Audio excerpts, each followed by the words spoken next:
What a powerful story. I'd like to welcome Major Shari Russell to the program now. Welcome, Shari. So nice to have you with us. Wonderful to be here. Thank you for the invitation. And what a wonderful family you have, those fine young men. What a great job they did in telling their story. Thank them for doing that. I will do. Tell us a bit of your experience as a child impacted by the 60 Scoop. And some of our viewers, they might not even understand what the 60 Scoop was. So if you could just let us know more about that. Okay.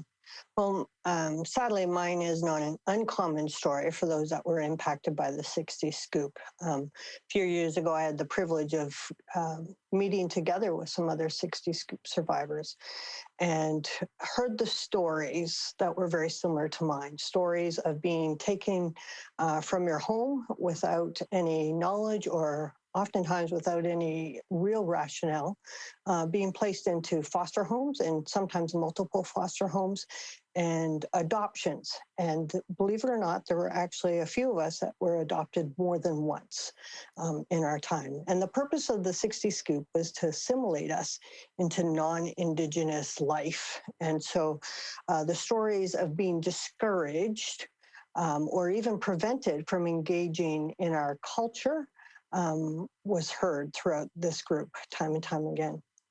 And our cultures were often seen as uncivilized or inferior. And so it was something that we needed to give up.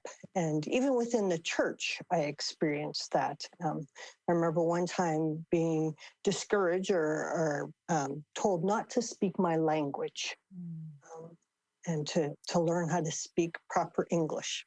Wow. I'm so sorry. I'm just really sorry to hear that. And for those impacted by it, it's just, it's very sad. And our nation is becoming, I think, thankfully, more aware of what happened. Certainly doesn't change the past, but we are sorry to hear that story. But look at now, I mean, because of your story, and God redeems things in different ways, but you are doing the work for Salvation Army. You're the Salvation Army Indigenous Ministry Consultant. I mean, that's an amazing role and responsibility. As from that role, do you see indicators that there is healing, there is reconciliation taking place in Canada? And if so, what does it look like? And if not, what are some of the barriers maybe still there? Well, although the word reconciliation has become a little more common, I would say that's partly due to the Truth and Reconciliation Commission. I'm not sure people always know what reconciliation entails or what we're even reconciling to. And so the concept that was used in the Royal Commission on Aboriginal People speaks about living in right relations with one another.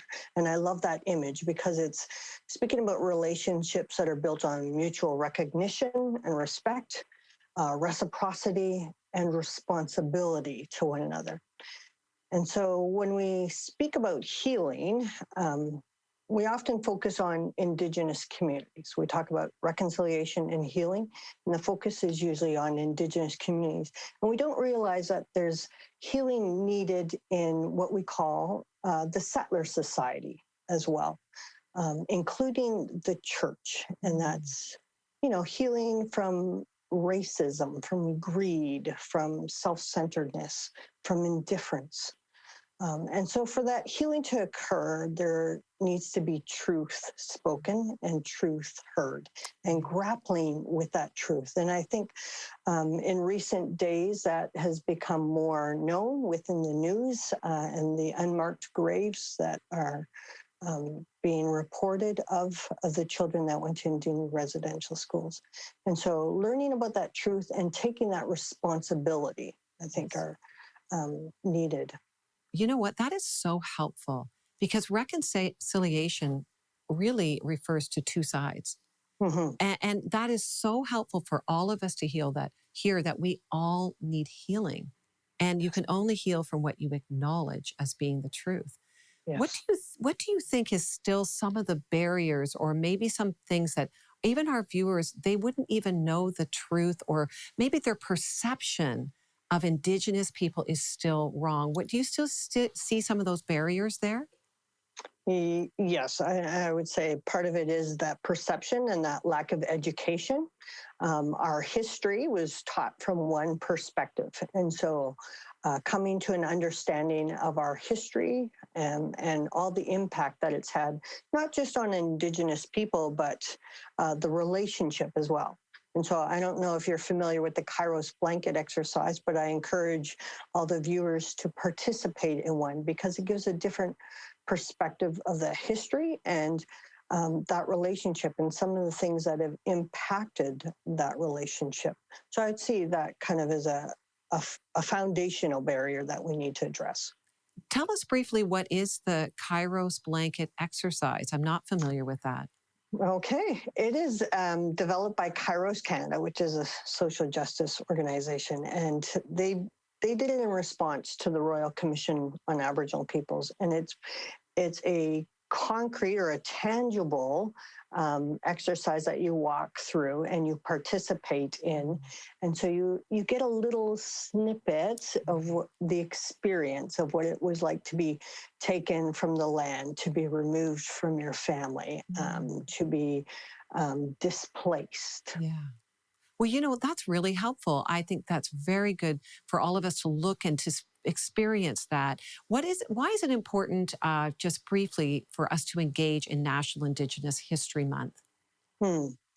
Well, besides the educational part, I think it's also good for building relationships, but to experience the beauty and the richness of Indigenous cultures and what we bring, not just for show, but actually for the healing of the nations. And I think as Indigenous people, some of those values and those contributions are being recognized, whether it's in science or medicine, some governance, education. Those values are coming through and our teachings are coming through. And so that brings, I think, for the benefit of all, and it brings health and well-being for all. So I think that's one of the pieces I say, engage in, learn about, but also experience. Yeah. So go to some of our community celebrations. Right. Get to know our people. That is so helpful. Thank you so much for helping us understand more deeply. God bless you in your work across Canada. Thank you.